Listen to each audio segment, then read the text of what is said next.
Ibintu ntago vyoroshe na gatoya nga mu gihugu c'u Burundi, ni ibiki vyoba biriko birategurwa n'ibihangange bikomeye cane mu gihe Perezida Evariste Ndayishimiye bizwi yuko yafashe urugendo ku munsi w'ejo kw'igenekerezo rya 18 z'ukwezi kwa gatatu mwaka wa 2026. Kuri ubu ngubu amanama akomeye cane y'urutavanako y'ibihangange ariko arakorwa, aho benshi bariko baribaza ibiriko birategurwa. Ubwoba ni bwinshi cane ku bavuga yuko begereye Perezida Evariste Ndayishimiye. Amatelefoni y'urutavanako ariko arahamagara mu gihugu ca Colombia babwira Perezida Evariste Ndayishimiye ko bariko barabona ibidasanzwe vy'ukuri. Ni ibiki vyoba biriko birategurwa muri kano kanya turaza kugaruka ku makuru yihutirwa cane. Ni mu gihe Perezida Evariste Ndayishimiye agize iminsi avuga yuko atorohewe na gatoya, aho avuga yuko abarundi baba bashaka uwundi murongozi musha kuko we nyine atabizi neza ko azageza mu mwaka wa 2027. Ubwoba ni bwinshi cane rero nga mu gihugu c'u Burundi, cane cane mu bihangange vya CNDD FDD, cane cane ariko abari ku ruhande rwa Perezida Evariste Ndayishimiye. Tubibutse ibijanye n'imirwi yigabuyemwo nga mu gihugu c'u Burundi, aho twababwiye umurwi wabo mwiragi ndetse n'umurwi wa bene Samuragwa. Bene Samuragwa ni abashigikiye Perezida Evariste Ndayishimiye, bo mwiragi ni abagendera mu makanda yo Miss Pierre Nkurunziza. Kuri ubu ngubu bariko baraca ku biti no ku mabuye kugira ngo bikureko Perezida Evariste Ndayishimiye. Biriko birategurwa n'igihe cy'amatora kitaragera. Ubwoba ni bwinshi cane. Muri ano makuru turaza kubabwira vyinshi cane biteye ubwoba biriko birabera nga mu gihugu c'u Burundi. Tuze no kurabira hamwe ibyo Perezida Evariste Ndayishimiye amaze igihe ari dodombera biriko biraba mu butegetsi bwiwe bidasobanutse. Byose turaza kubigaruka ko muri ano makuru twabiguteguriye. Nimba utarafyonda kuri sabone canke se subscribe, wabanza ugafyonda ko kugira ngo uzushikirwa n'amakuru n'ibiganiro twama twatambukishije kuri no chaîne yanyu ari nayo yacu ya YouTube Shiramatsiko TV. Muri kano kanya rero turasubiriye kubaha kaze mw'irisango ry'aya makuru twaguteguriye. Vy'ukuri ni bande bariko barananiza Perezida Ndayishimiye kugira ngo ibikorwa vyiwe ntibishikweko? Ibihe vyose Perezida Ndayishimiye yamana imyidodombo ko hari abantu bamugoye cane, bamunaniza ibikorwa kugira ngo aboneke ko vyamunaniye nabo nyine bashikirwe. Kuri ubu ngubu igihugu kiri mu bibazo bitandukanye, harimwo ibura ry'igitoro ku murindi uhambaye cane, ibura ry'umuyaga nkuba uguma ucikagurika. Kuri ubu ngubu amahinguriro amwe namwe akaba ariko arashaka kugara amabarabara atubakwa ndetse n'ibindi bikorwa bitandukanye. Kuri ubu ngubu biboneka yuko vyaburiwe umuti, ariko Ndayishimiye akaba avuga yuko yoba ariko arananizwa na bamwe mu bo bafatanije kurongora igihugu kugira ngo nabo bashikirwe ku ntebe y'umukuru w'igihugu. Abo bategetsi bo bari bande bariko barananiza ingingo za Perezida Evariste Ndayishimiye? Tugiye kugaruka nyine kuri aya manama rutavanako ariko araba, ndetse ni telefoni ziriko ziracicikana zihamagara muri Colombia, aho umukuru w'igihugu c'u Burundi Perezida Evariste Ndayishimiye yafashe urugendo n'umutambukanyi wiwe Angeline Ndayishimiye, aho bitabiriye inama ikomeye cane.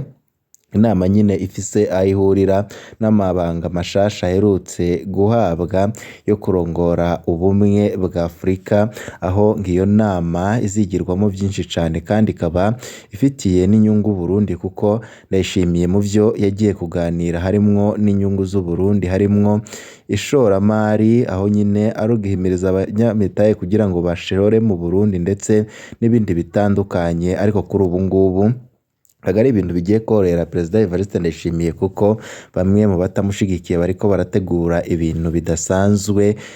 Mu kiganiro ca Perezida Ndayishimiye mwarumvishe yerekanye ko afise agahinda kenshi mbere y'amaganya ko ashobora gupfa na 2027 hataragera.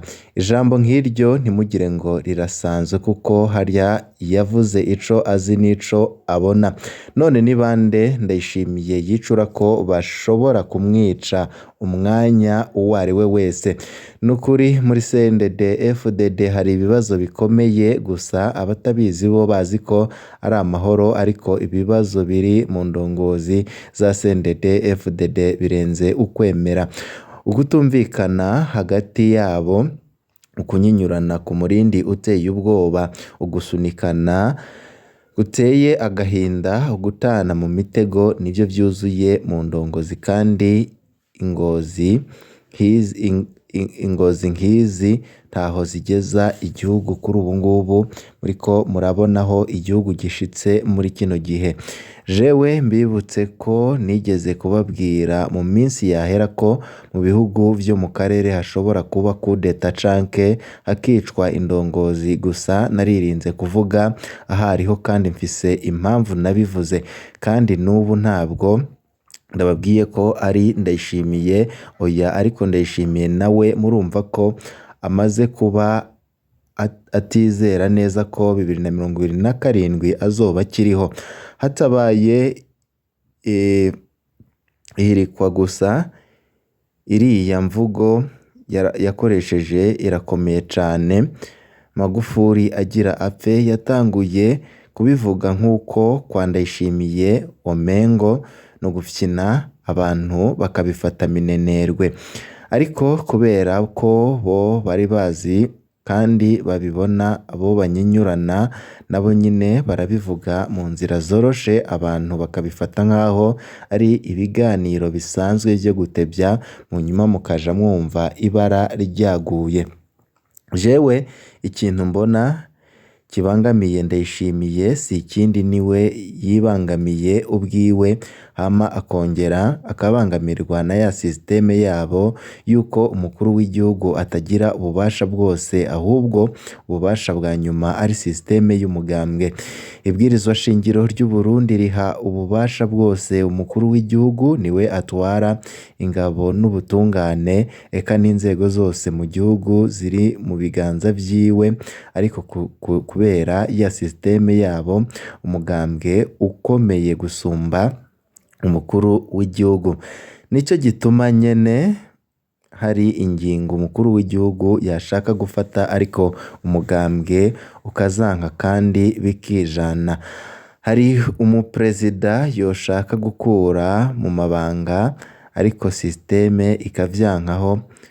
Urumva ko umukuru w'igihugu ntaba afise ububasha bwose bumugomba kugira ngo abe yafata ingingo zikomeye kandi zikiza igihugu. Nico gituma mubona perezida yipfuje kenshi gusubiriza General Prime Niyongabo atwaye igisirikare c'u Burundi, ariko bikanka. Yarifuje gusubiriza Reveriyano Ndikuriyo kenshi, ariko vyaramunaniye. Hari n'abandi benshi yagiye ashaka gukura bikamunanira, hari n'abo yakuye kuri ubu ngubu yasubije mu mabanga, hari n'abo yapfunze kuri ubu ngubu yashizwe ko igitutu ararekura atari we abishaka. Namwe muca muvyumva, gukorana n'umuntu washatse gukura akakunanira, wumva mwakorana gute neza vy'ukuri? Aba abizi ko adahari kubwiwe, akora ivyo ashaka canke atumwa n'uwamuhaye izo nguvu kugira ngo abe yatobera uwashatse kumukura nawe. Iyo Ndayishimiye ataba umunyabwoba, akarya umutima amenyo, akarengera izo systeme zabo, agafata ingingo nk'uwihevye, akemera umugambwe avamwo ukamufata ukundi, ariko agakora ico abarundi bamushaka ko, apana ico umugambwe umushaka ko. Yemwe ndabarahiye ko kaguma kari gutwara ukwezi kumwe gusa, kandi abavyuye umutwe bagahitamo guhunga igihugu canke bakinjira mu mpimba, ariko umutekano wiwe ubu umeze neza, agakora yidegembya. Niho nyine umutekano wiwe waba umeze neza, agakora yidegembya. Icyo gihugu gikeneye umutegetsi adafite inata, gikeneye umuntu afata ingingo akayigumako. Ibi vyashikiye mugenzi we w'igihugu cibanyi c'u Rwanda nyakubahwa Paul Kagame mu Rwanda, aho abajenerali n'abandi bose bashaka ko Kagame agendera mu maboko yabo ngo nuko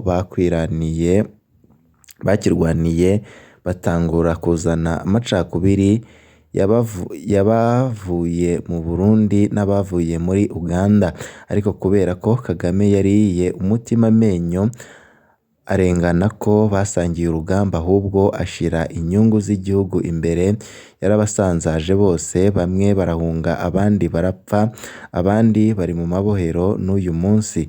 Murabona ko yidegembya, aravuga rikijana, ingingo afashe ntawuzisubiramwo, abandi bari guturatura muri za Afurika y'Epfo, i Buraya ndetse n'ahandi hatandukanye.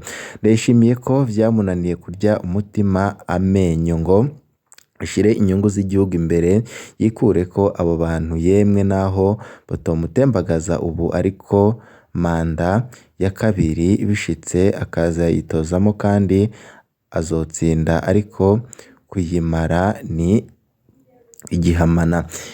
Ibi bintu birakomeye cane, ntago ari ibintu vyoroshe. Amakuru dufise nuko hari ibintu twari twababwiye mu ntango z'amanama, ariko araba y'urutavanako yoba yaratanguye mu ntango z'uku kwezi, ariko nanone akaba habaye andi manama kuva Perezida Evariste Ndayishimiye yafata urugendo ku munsi w'ejo, hari kw'igenekerezo rya 18 z'ukwezi kwa gatatu umwaka wa 2026, aho yari yagiye mu gihugu ca Colombia ari kumwe n'umutambukanyi wiwe mu nama yatumiwemwo ijanye n'amabanga aherutse guhabwa yo kurongora ubumwe bwa Afurika. Ariko amakuru ariko aradushikira, itelefone ziriko ziramuhamagara ni nyinshi cane bivanye n'ayo manama, aho bamwe mu bamwegereye kandi bamushigikiye bavuga yuko hari bamwe mu bajenerali baba bariko barategura ikintu kidasanzwe na bamwe mu bicocoro vy'umugambwe CNDD FDD, aho abenshi biketse yuko hoba hariko harategurwa umugambi wa coup d'etat kugira ngo bikure ko Perezida Evariste Ndayishimiye, bibe nk'uko Nkurunziza vyagenze uko nyine gihe bashaka kumutembagaza atarari mu gihugu, ubwo nyine yagarutse asanga ibara ryaguye. Kuri ubu ngubu Ndayishimiye nawe ariko araturatura, yashize ko ingamba zikomeye cane, harimo nuko atanumwe yemerewe gusohora ibikoresho, abajenerali nka bose ariko harabacunga bikomeye cane. Ariko kuri ubu ngubu ibiharuro bishobora kutaza gufata inswa, Perezida Evariste Ndayishimiye arashobora gukorerwa ikintu kidasanzwe. Ni mu gihe bamwe mu CNDD FDD batumva intumbero ziwe, bavuga yuko yabatobeye kwikorera ku isahani, aho kuri ubu ngubu bamwe bavuga yuko yababikiye imbehe batakironka uko babona amafaranga, bivanye nuko ibisata nka byose bahora bakuramwo amafaranga y'umurengera kandi anyuze mu buryo butari bwo. Kuri ubu ngubu Ndayishimiye yazifunze. Murazi yuko yafashe amafaranga ya bamwe ayahindura ibipapuro, arafata ibindi nka byose, ni ukuvuga amariba bamwe bari batungiye mu butegetsi bwa Nkurunziza, akaba yabugariye amayira. Kuri ubu ngubu ikibazo ca Femina Ziranotse kikaba gikomeye cane, aho tuza kubabwira igice ca kabiri kuri ya nkuru twari twababwiye kuri uyu munsi, ku bijanye nuko ishirahamwe FOMI ryoba rigira ngo ryugare, ariko bigizwemwo uruhara na Perezida Evariste Ndayishimiye. Ivyo vyose nivyo biriko birababaza bihangange, bivuga yuko Ndayishimiye bafise intumbero yo gukuramo kamwe kamwe batamwitanze agatorwa muri 2027, ibara rishobora kuba riguye bose ashobora kubamarira mu mpimba. Kuri ubu ngubu nubwo yarekuye General Arengiyome Bunyoni ngo aje kwivuza, ariko ngo yoba ari umukenyuro n'ubundi ukomeye cane, urimo n'ibiharuro vyinshi cane. Ariko ngo abadede bamwe bo bashaka gushayura igihugu ngo ntago bakagombye kuguheka bumve ko umengo byararangiye. Ibyo byose Ndayishimiye abikora kugira ngo aheze abakeba biwe ntibamenye integuro aba afise. None Ndayishimiye arava muri Colombia ace agaruka canke yoba afise ubundi bwirinzi bukomeye cane yoba afite ku buryo abo bose bariko barategura ibintu bidasanzwe abahagarika. Ni ibintu byinshi cane biteye ubwoba ico bikoze. Bamwe mu bavuga yuko bagendera amakanda yo muri CPR Nkurunziza bariko baraca ku biti no ku mabuye, nubwo abashigikiye Perezida Evariste Ndayishimiye nabo nyine barikanuye. Umutekano kuri ubu ngubu ku Kirimba wongerejwe ndetse no kuri RTNB. Ibintu byose bisa nkaho byahindutse. Bamwe mu bajenerali nta numwe ariko arabwira uyundi ntumbero. Ubwoba ni bwinshi cyane kuva Perezida Evariste Ndayishimiye yavuye mu gihugu yerekeza muri Colombia hamwe n'umutambukanyi wiwe. Ibi bintu ntago tuzi aho biza guherera. Ivyavuye muri iyi nama y'ijoro turaza kubibabwira. Amasoko yacu yatwemereye ko aza kudutomorera ku biriko biraba. Ngaha duce dusoza ibyo bigeze ko muri kano kanya. Mu kandi kanya turaza gukurikirana n'ibindi byinshi biba biriko biravugwa cane irya nino. Bibe vyiza kuri mwese, nivyo ndabipfurije.